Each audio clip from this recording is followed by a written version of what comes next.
gastrointestinales, hablamos de cáncer gástrico.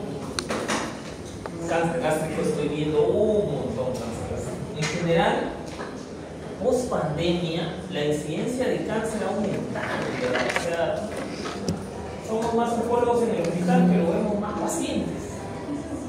Entonces, y la incidencia de cáncer gástrico en jóvenes volando, células en anillo de células, y la mayoría metastásico.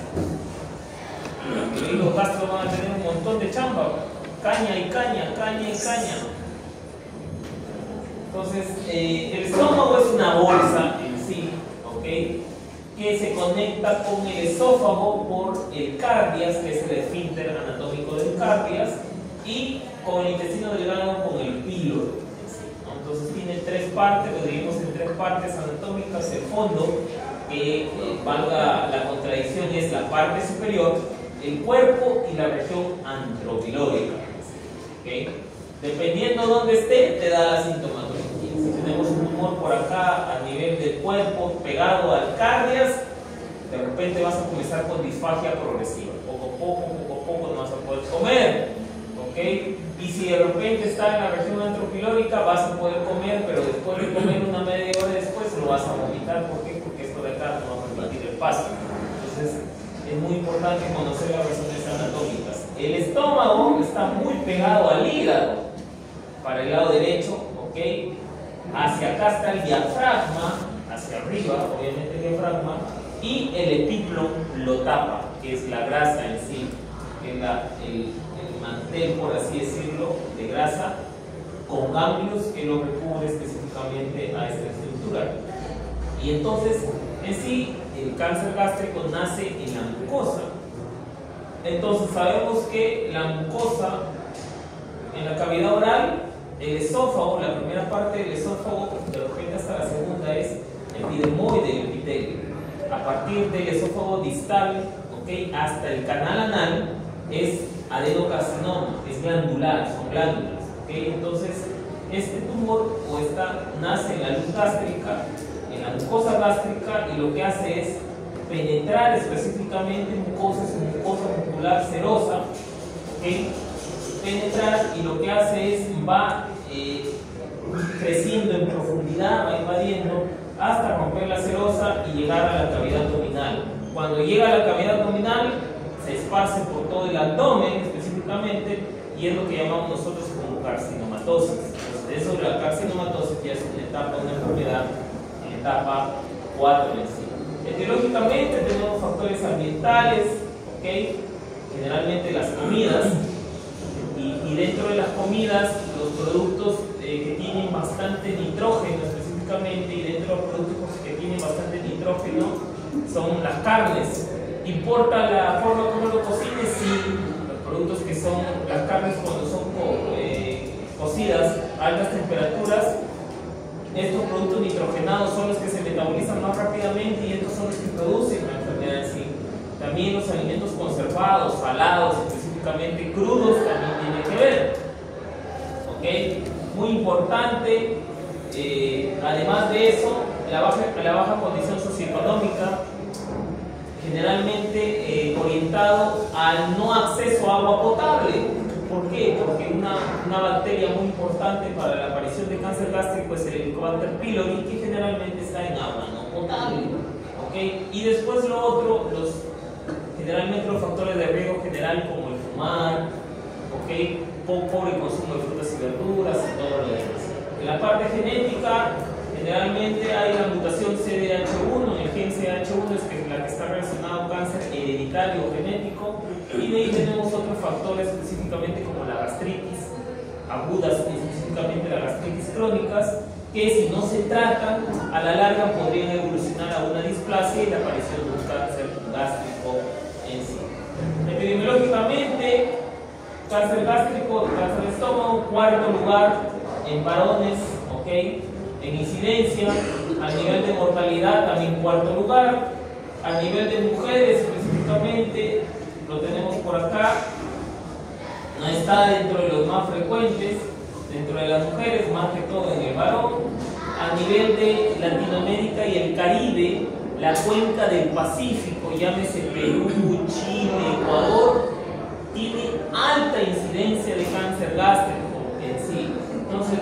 países de Latinoamérica y el Caribe que más reportan cáncer gástrico, ahí sí estamos bacán. Primeros, sin incidencia. Y generalmente, miren la mortalidad, 60-70% quizás más, porque la mayoría de nuestros casos aparecen en etapas 3 y en etapas 4. Le ganamos a Chile, sigue Costa Rica, Colombia, Ecuador, pero nosotros somos uno de los países que reporta bastante incidencia de cáncer gástrico a nivel mundial. A nivel de Latinoamérica, el estómago está en el cuarto lugar, pero miren, una incidencia no tan alta, pero una mortalidad cercana a la incidencia. O sea, la incidencia es alta. A nivel de mujeres, cáncer de estómago, un poquito menos, pero también una mortalidad y una incidencia que van de la mano en su presentación. Si vamos a Perú, a nivel de varones, el segundo lugar es próstata, pero el cáncer que más mata al varón peruano es cáncer de estómago. Tiene bastante incidencia la parte de cáncer de estómago. En mujeres, cáncer de estómago lo tenemos en tercer lugar y también por ahí está, miren, la mortalidad pegado con mama. Ahí, entre los primeros lugares, es un cáncer muy altamente mortal en su presentación. Esto ya lo habíamos visto, esto también. Y lo que hablábamos es que desde el punto de vista genético hay un gen identificado, el gen CDH1, que está relacionado con la aparición de cáncer gástrico con células en anillo de sello. Y generalmente esto lo encontramos en Nueva Zelanda, específicamente una población maorí, de estas tribus maorí del Pacífico. Obviamente se evidenció este gen y este gen se ha identificado como que está muy asociado a la aparición hereditaria y familiar de este tipo de cáncer gástrico en sí. Hablando del Helicobacter pylori, el 50% de la población mundial está afectada por el Helicobacter pylori, y de estos, si no hay un tratamiento específico, el 1 o 3% anual de estos infectados podría estar teniendo cáncer gástrico o desarrollándose cáncer gástrico. El mecanismo de la producción de cáncer gástrico es muy, hasta cierto punto, sobreentendible, porque todo empieza en sí con la gastritis. Ya sabemos que el pH en un estómago normal, el pH va entre 2 y 3, y que las células parietales producen el famoso ácido clorhídrico, ¿okay?, que se encarga de darle pH ácido al estómago, y es lo que, en este pH ácido es lo que evita que ciertas bacterias vengan, colonicen y descompongan estos productos nitrogenados. Pero cuando tenemos una gastritis crónica, estas células parietales o estas glándulas ya no producen, son destruidas, ya no producen el ácido clorhídrico, el pH aumenta, hay un sobrecrecimiento bacteriano, hay una degradación de los nitritos, en nitrosamina, de los productos nitrogenados de la dieta. Estos productos nitrogenados pueden causar a la larga displasia, ¿okay?, alteraciones, y si no se trata podríamos tener un cáncer gástrico. Obviamente, dentro de este sobrecrecimiento bacteriano está el Helicobacter pylori en la cabeza, porque el Helicobacter pylori tiene unas ciertas aflatoxinas específicamente que están muy vinculadas a la aparición de cáncer gástrico en sí. Histológicamente habíamos dicho que desde el esófago inferior o distal hasta el canal anal, hasta el recto inferior, todo es adeno, glándula. Entonces el 90-95% de los tumores gástricos van a ser adenocarcinomas, pero un 5 a 10% son otra cosa, ¿okay? Y generalmente el segundo tipo de cáncer de tumor del estómago es el linfoma, específicamente el linfoma de célula grande B difuso, seguido del linfoma malo, y por ahí tenemos otros tipos de tumores mesenquimales como los sarcomas o tumores de Gis en sí, ¿okay? Dentro de las manifestaciones clínicas, fácil. La mayoría en etapas tempranas se va a confundir con una gastritis. Es por eso que todo paciente con gastritis tiene que hacerse su endoscopia, sí o sí. Ya cuando tenemos una enfermedad avanzada, ya hay dolor abdominal, ya hay pérdida de peso, ya hay disfagia. Si tenemos la lesión en la parte superior, podría haber náuseas, vómitos cuando lo tenemos abajo, en la parte distal, y específicamente melena en casos avanzados, que significa HDA o sangrado activo por la lesión que de repente está sangrando. Diagnóstico: endoscopía. Y esta clasificación de Laurie todavía no tiene vigencia porque es muy interesante, porque combina epidemiología, combina agresividad con lo que encontramos y divide al cáncer, al adenocarcinoma gástrico en tipo intestinal y tipo difuso.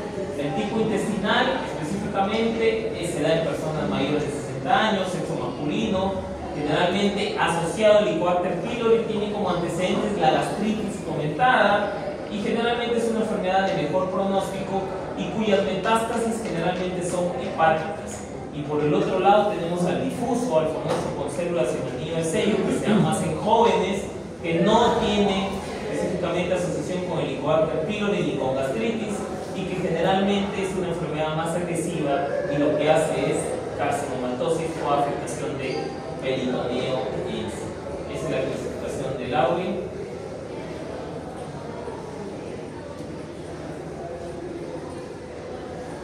Y dentro de los patrones de diseminación específicamente, se disemina, habíamos visto las relaciones anatómicas, si se sale del cáncer específicamente, si atraviesa la serosa, toda la pared del estómago, hace invasión del epiplo, del hígado, del vaso, arriba del diafragma específicamente.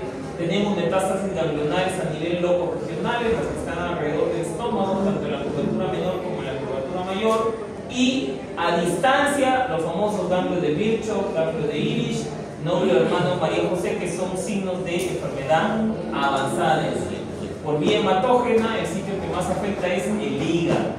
El hígado, generalmente la metástasis del 40% son hepáticas, por ahí pueden haber pulmonares en menos cantidad, óseas y cerebrales en sí.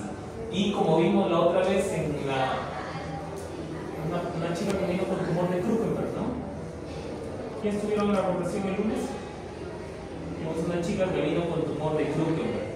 Había salido el estómago, como ya estaba en carcinomatosis en toda la cadera abdominal, las células malas se habían metido hacia la pelvis, se habían pegado a la superficie de los ovarios y habían crecido los tumores ahí. Entonces son los tumores de Krukenberg, que son metástasis ováricas de tumores gastrointestinales.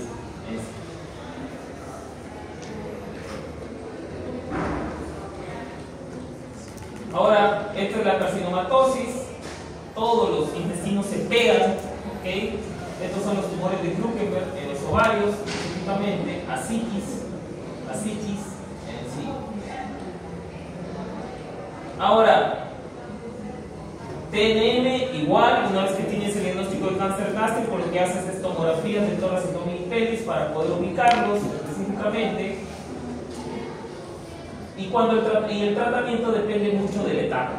Generalmente, si tienes Helicobacter pylori, trata el Helicobacter pylori sí o sí.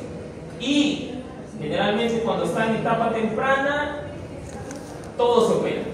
Y después de la cirugía se verifica si necesitamos algún tipo más de quimioterapia o algo. Cuando tenemos cánceres gástricos que dicen hay ganglios alrededor del estómago, eso se llama enfermedad localmente avanzada. Si la tomografía me informa que ya tiene ganglios alrededor del estómago, eso no se opera. Primero vamos con quimioterapia y después a la cirugía. ¿Okay? Cosa que muy poco se ve. ¿Por qué? Porque los cirujanos en la privada todo opera, a pesar que dicen ganglios y todo lo demás. ¿Okay? Y si hay una enfermedad ya metastásica o inoperable, ya el tratamiento es sistémico, le asociamos HER2 trastuzumab, porque el cáncer gástrico también un 10% sobreexpresa el HER2 como el cáncer de mama, y a la quimioterapia le asociamos trastuzumab. Y ahora actualmente tenemos la obligación de también los cánceres gástricos en etapa 4 hacerles PDL1 para ver si son tributarios a inmunoterapia